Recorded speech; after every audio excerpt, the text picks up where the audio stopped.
உத்தமன் sir party கடிச்சிட்டாங்க. 3 சிலையுமே அவங்களுக்கு okay தான். நீங்க சொல்ற ரேட்டுக்கே அவங்க எடுத்துக்கிறேன்னு சொல்லிட்டாங்க. சிலை அவங்க கைக்கு ரீச் ஆனதும் அட்வான்ஸ் போக பேலன்ஸ் அமௌண்ட் அக்கௌண்ட்டுக்கு வந்துடும். நைட்டே அனுப்பிடலாம். உங்க சைடு எல்லாமே ஓகே தானே?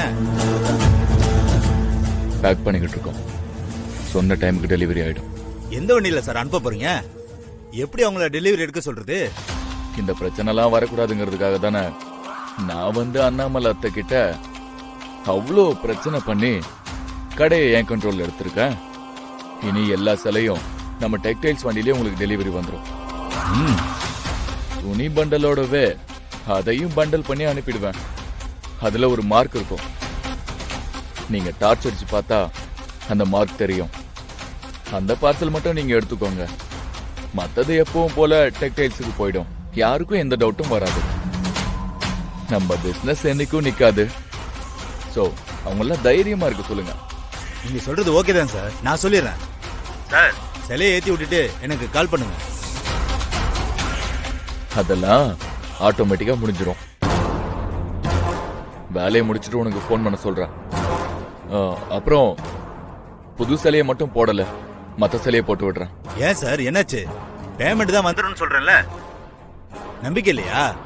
நம்பிக்கை எல்லாமே எப்படி இந்த தொழில் பண்ண முடியும்? அது பிரச்சனை இல்ல. புது சிலைங்கிறதுனால கொஞ்சம் ரிஸ்க் இருக்கு. போலீஸ் எந்த மாதிரி இந்த விஷயத்தை டீல் பண்றாங்கன்னு பார்த்துட்டு தான் நான் அந்த சிலையை இப்ப அனுப்புறதா இல்ல இன்னும் கொஞ்ச நாள் கழிச்சு அனுப்புறதான்னு யோசிக்க முடியும். உடனே அனுப்ப போய் மாட்டிக்க கூடாது. அவங்க கொஞ்சம் அலையட்டும். இந்த சிலை கிடைக்காதுன்னு எல்லா விதத்திலயும் ட்ரை பண்ணி டயர்ட் ஆனதுக்கு அப்புறம் நான் போட்டு விடுறேன். அதுக்கப்புறம் நீங்க பேமெண்ட்டை போட சொல்லுங்க. நீங்க சொல்றது சரிதான் சார். பார்ட்டிகிட்ட நான் பேசிக்கிறேன். சரி, நான் வைக்கிறேன்.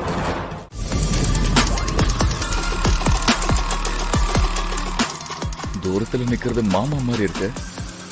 மாமாவே தான். ஐயோ, இந்த நேரத்துல இந்த ஆள் கையில மாட்டக்கூடாது. சிலை வேற வச்சிருக்கோம். தெரிஞ்சா தேவையில்லாத பிரச்சனை எல்லாம் வரும். பார்த்தும் பார்க்காத மாதிரி போயிட வேண்டியதான்.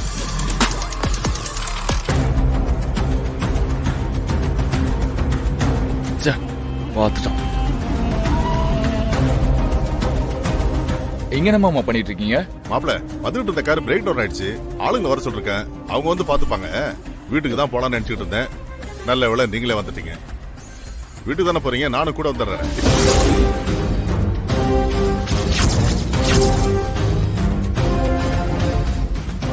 மாமா, நான் வீட்டுக்கு போல, வேற ஒரு வேலையா போயிட்டு இருக்கேன். நான் வேணா கேப் புக் பண்றேன். நீங்க அதுல போயிடுறீங்களா? டாக்ஸி லேட் ஆயிடும் மாப்பிள. வீடு போற வழி தானே இருக்கு. அப்படியே இறக்கி விட்டு போயிடுங்களா? இல்ல மாமா, கொஞ்சம் இம்பார்ட்டன்டான ஒர்க். நான் டைமுக்கு போய் அங்க ரீச் ஆகணும். அதனால தான் சொல்றேன். ப்ளீஸ் புரிஞ்சுக்கோங்க. எவ்வளவு நேரம் ஆக போகுது மாப்பிள? பக்கத்துல தானே இருக்கு. கொஞ்சம் விட்டுட்டு போயிடுங்களேன். என்ன மாப்பிள யோசிக்கிறீங்க? சரி, வாங்க, வந்து ஏறுங்க.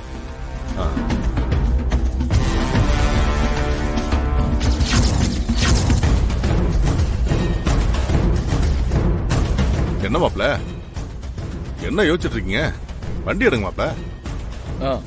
சரி.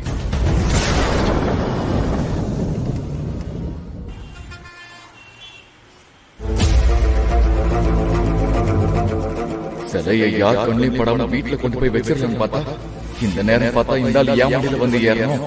சிலை இருக்கிறது இந்த ஆள் பார்க்க கூடாது.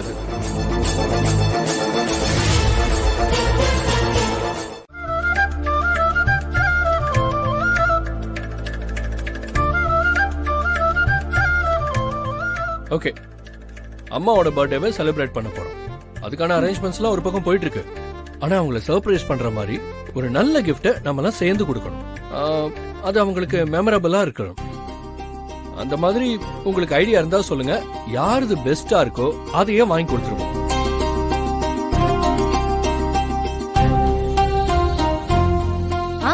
அம்மாவுக்கு கோவில் போறதுன்னா ரொம்ப பிடிக்கும்.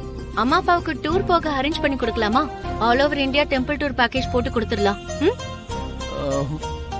வேற ஏதாவது? அப்ப இது ஓகே இல்லையா? இல்லக்கா, எல்லாரோட ஐடியாவும் கேட்டிருக்கோம். அதுக்கப்புறமா கடைசியா எது நல்லா இருக்குன்னு டிசைட் பண்ணிப்போம். என்ன சர்ப்ரைஸ் கொடுக்கறதுனே தெரியல. ரொம்ப குழப்பமா இருக்கு. யோசி வெண்ணிலா, உடனே எப்படி ஐடியா வரும்? நல்லா யோசி. என்ன வான்மதி, உனக்கு ஏதாவது ஐடியா கிடைச்சதா?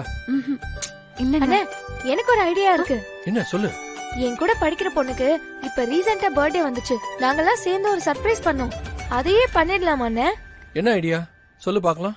அவளும் அவ பாய் ஃப்ரெண்டும் எவ்வளவு லவ்வபிளா இருந்தாங்கன்றத நாங்க நடிச்சு அந்த மொமெண்ட்ஸ் எல்லாம் ரீக்ரியேட் பண்ணி ஒரு வீடியோவா எடுத்து அவளுக்கு காமிச்சோம். அத பார்த்ததும் அவ ரொம்ப சந்தோஷப்பட்டா. அதே மாதிரி நாமளும் பெரியப்பா பெரியமாக்கு மெமரபிள் மொமெண்ட்ஸையும் பியூட்டிஃபுல் பாண்டிங்கையும் ரீக்ரியேட் பண்ணலாம். என்ன எல்லாரும் இப்படி யோசிக்கிறீங்க? ஐடியா நல்லா இல்லையா? முதல்ல நான் கேக்குற கேள்விக்கு பதில சொல்லு. உன் ஃப்ரெண்ட்ஸுக்கெல்லாம் பாய் ஃப்ரெண்ட்ஸ் இருக்காங்களா? ஒரு சில ஃப்ரெண்ட்ஸுக்கு இருக்காங்க. உங்களுக்குலாம் என்ன வயசாகுது? படிக்கிறத விட்டுட்டு லவ் கிவ்னு பண்ணிட்டு இருக்கீங்களா? அண்ணே, ஐ அம் 18 now. இந்த வயசுல இதெல்லாம் ரொம்ப சாதாரணம். முதல்ல உன் ஃப்ரெண்ட் சர்க்கிளை தான் கட் பண்ணணும். அப்பதான் நீ ஒழுங்கா படிப்ப. இல்லனா அவங்கள மாதிரி நீ ஏதாவது லவ்னு இறங்கிட போற. என்னங்க பேசுறீங்க? எந்த காலத்துல இருக்கீங்க? இந்த வயசுல ஒரு பாய் ஃப்ரெண்ட் இருக்கிறதுலாம் ரொம்ப சாதாரணம் தான். அப்பதானே இந்த ஏஜை என்ஜாய் பண்ண முடியும். அருவி, உனக்கு யாராவது இருந்தா கூட எங்க கிட்ட சொல்லு. சாச்சா, எனக்கு யாரும் இல்ல.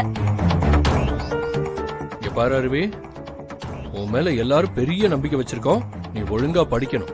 அதுக்கு முன்னாடி இந்த லவ் கிவெல்லாம் வேண்டாம். ஏன்னா லவ்வால இந்த குடும்பம் எவ்வளவு கஷ்டப்பட்டு இருக்குன்னு உனக்கே தெரியும்ல. ஜாக்கிரதையா இரு. அண்ணே, நான் ஒரு ஐடியாக்காக தானே சொன்னேன். சரி, இதை விடுங்க ப்ளீஸ். கொஞ்சம் விஷயத்துக்கு வாங்கண்ணே. ஆளுக்கு அட்வைஸ் பண்றதை விட்டுட்டு இந்த ஐடியா வச்சு ஏதாவது பண்ண முடியுமான்னு பாருங்க. அண்ணா, எனக்கு கூட இந்த ஐடியா ஓகேன்னு தான் தோணுது.